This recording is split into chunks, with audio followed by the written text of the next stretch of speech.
Assalamualaikum warahmatullahi wabarakatuh. Halo semuanya, perkenalkan nama saya Yunita Taufik NIM 2403010057.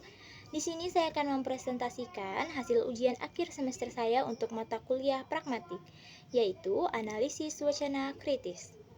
Yang pertama ada identifikasi teks. Judul yang saya ambil adalah Dishub DKI Jakarta beri penjelasan soal video viral driver ojol sampai memohon-mohon agar motornya tidak diangkut. Selanjutnya yaitu sumber medianya yaitu bersumber dari merahputih.com. Ditulis oleh Frankie Arwan. Tanggal publikasi Minggu 21 Juni 2026, diperbarui 22 Juni 2026. Topik utamanya yaitu penjelasan di Sub DKI Jakarta soal video viral seorang driver ojek online yang memohon agar petugas di Sub di Jakarta Timur tidak mengangkut motornya saat sedang mengambil pesanan makanan. Terkait penindakan parkir di trotoar berdasarkan Perda Transportasi. Selanjutnya ada analisis ideologi. Yang pertama, nilai atau pandangan yang dibangun. Teks ini membangun pandangan bahwa tindakan aparat adalah sah, prosedural, dan manusiawi. Kepala Sudinhub Jakarta Timur menyatakan penertiban dilakukan sesuai Peraturan Daerah Nomor 5 Tahun 2014 tentang transportasi dan tegaskan bahwa petugas mengedepankan pendekatan humanis dengan memberikan penjelasan baik kepada pengemudi. Narasi ini berfungsi melegitimasi otoritas negara sambil menjaga citra berempati. Yang kedua, pilihan kata menunjuk keberpihakan. Ada dua kutub diksi yang menarik. Yang pertama ada diksi birokratis netral untuk pihak dishub, penertiban, menindak, OCP atau operasi cabut peneliti. Istilah teknis yang menormalkan tindakan, bukan kata berkonotasi keras seperti merampas. Yang kedua ada diksi dramatis untuk pengemudi ojol, memohon-mohon, memanjat mobil. Ini diulang di judul dan badan teks, menonjolkan sisi emosional atau teatrikal kejadian. Ini khas judul clickbait berita viral simpati pembaca dipancing lewat penderitaan individu bukan lewat argumen struktural. Ketiga, ada asumsi atau prasangka dalam teks. Ada asumsi bahwa aturan diterapkan adil tanpa pandang bulu. Harlem menegaskan penertiban dilakukan terhadap seluruh kendaraan yang melanggar tanpa membedakan profesi pemilik, baik roda 2 maupun roda 4. Ini adalah klaim preemptif untuk menangkis tuduhan diskriminatif terhadap ojol, sebuah strategi wacana defensif khas pernyataan resmi pemerintah. Selanjutnya ada analisis relasi kekuasaan. Yang pertama, aktor dominannya yaitu Kepala Sudinhub Jakarta Timur, Harlem Simanjuntak. Satu-satunya sumber yang disebut nama jelas dan dikutip langsung berulang kali. Yang kedua, yaitu yang diberi ruang berbicara hanya pihak dishub atau pemerintah.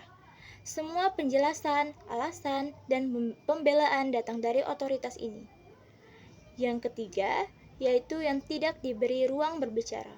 Pengemudi ojol yang meminta subjek utama video tidak pernah diwawancara. Namanya tidak disebut, tidak ada kutipan dari sudut pandangnya sendiri. Ia hanya digambarkan lewat tindakan memohon, memanjat mobil, yaitu sebagai objek narasi, bukan punya suara.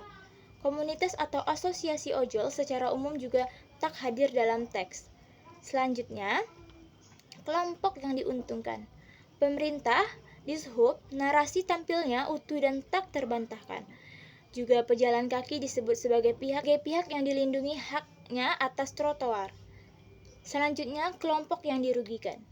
Pengemudi ojol sebagai individu maupun simbol pekerja informal atau gig ekonomi direpresentasikan secara pasif dan emosional, atau objek belah kasihan, bukan sebagai pihak dengan hak atau argumen yang setara untuk didengarkan. Selanjutnya, pendapat saya yang pertama objektif. Teks cenderung berat sebelah karena hanya menampilkan satu sumber tanpa konfirmasi ke pengemudi ojol yang justru menjadi pusat berita. Yang kedua, dampak ke masyarakat. Farming seperti ini berpotensi membentuk opini publik bahwa tindakan dishub sudah tepat dan manusiawi, sekaligus mereduksi isu struktural atau minimnya lahan parkir untuk ojol di Jakarta menjadi sekedar insiden personal yang viral. 3. Bagaimana seharusnya media menyajikan isu ini? Idealnya, media juga mewawancarai pengemudi ojol atau komunitasnya secara langsung dan mengangkat akar masalah atau kurangnya parkir khusus ojol yang justru disinggung di artikel terkait lain. Bukan hanya genre human interest dramatik semata. Jadi, dapat saya simpulkan, berdasarkan analisis ideologi dan relasi kekuasaan, teks berita ini tidak bersifat objektif. Artikel hanya menampilkan satu sumber suara, yaitu Kepala Sudinhub Jakarta Timur, sementara pengemudi ojol yang menjadi subjek utama peristiwa justru tidak pernah dimintai keterangan atau dikutip pendapatnya secara langsung. Akibatnya, narasi yang terbangun cenderung satu arah, legitimasi tindakan aparat sebagai prosedural dan humanis. Sementara di sisi pengemudi ojol hanya digambarkan secara emosional dan pasif, melalui diksi dramatis seperti memohon-mohon dan memanjat mobil di sub. Sisi dampak terhadap masyarakat, pemberitaan semacam ini berpotensi membentuk opini publik yang mendukung penuh langkah pemerintah tanpa mempertanyakan akar masalahnya.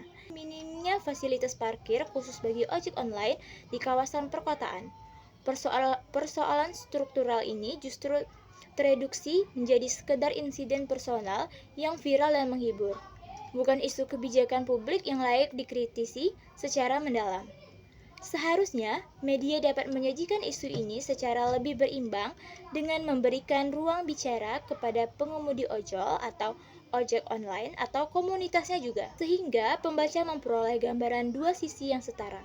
Selain itu, media perlu mendorong diskusi tentang solusi struktural seperti penyediaan lahan parkir khususnya ojol, alih-alih hanya menonjolkan aspek dramatis dari peristiwa untuk menarik perhatian publik.